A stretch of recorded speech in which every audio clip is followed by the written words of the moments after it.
বর্তমান ছাত্রদলের বিরুদ্ধে সোশ্যাল মিডিয়াতে বিশেষ করে সাধারণ শিক্ষার্থী বেশে, তারপর বিরোধী দল বেশে বিভিন্ন প্রকারের অপপ্রচার ও গুজব ছড়ানো হচ্ছে। সেই সাথে অনেকে গঠনমূলক সুন্দরভাবে সমালোচনাও করেন। এইখানে আমি এই সমালোচনা এবং অপপ্রচারকে ২ ভাগে ভাগ করব। সমালোচনা হচ্ছে যেকোনো রাজনৈতিক গণতান্ত্রিক কাঠামোতে সমালোচনা করা, এটা হচ্ছে সুন্দর প্রক্রিয়া। এই সমালোচনার মাধ্যমে রাজনৈতিক যদি কোনো নেতাকর্মী ভুল পর্যায়ে যদি চলে যায়, সেই ভুল পর্যায় থেকে ফিরে আসার জন্য, তারপর যদি কোনো অপকর্মের সাথে লিপ্ত থাকে, সেই অপকর্ম থেকে ফিরে আসার জন্য গঠনমূলক সমালোচনাটা এটা বেশ ভালো কাজ করে। এই কারণে কাজ করে যে সমালোচনার মাধ্যমে আমার ভুল ত্রুটিগুলো আমরা দেখতে পারি।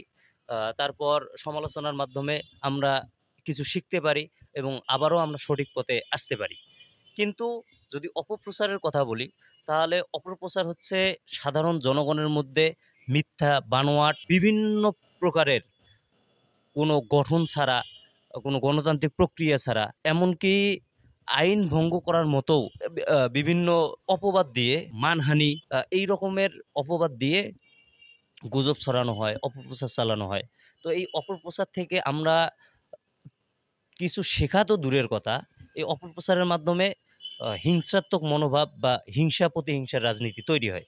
তো এই হিংসা-প্রতিহিংসার রাজনীতিগুলো আ আগামীতে গিয়ে এই অপপ্রচারের মাধ্যমে যদি কেউ আমার বিরুদ্ধে অপপ্রচার চালায়, তাহলে আমার মনের মধ্যেও এইরকম একটা প্রতিহিংসা তৈরি হয় যে আমি আইনগত হোক আর মব সৃষ্টি করেই হোক, একটা আ ব্যবস্থা নিবো। তো এই যে আইনগত কিংবা মব সৃষ্টি করার যে এই যে ব্যবস্থাটা, এটা কিন্তু সম্পূর্ণই অপপ্রচারের মাধ্যমে এটা হয়েছে।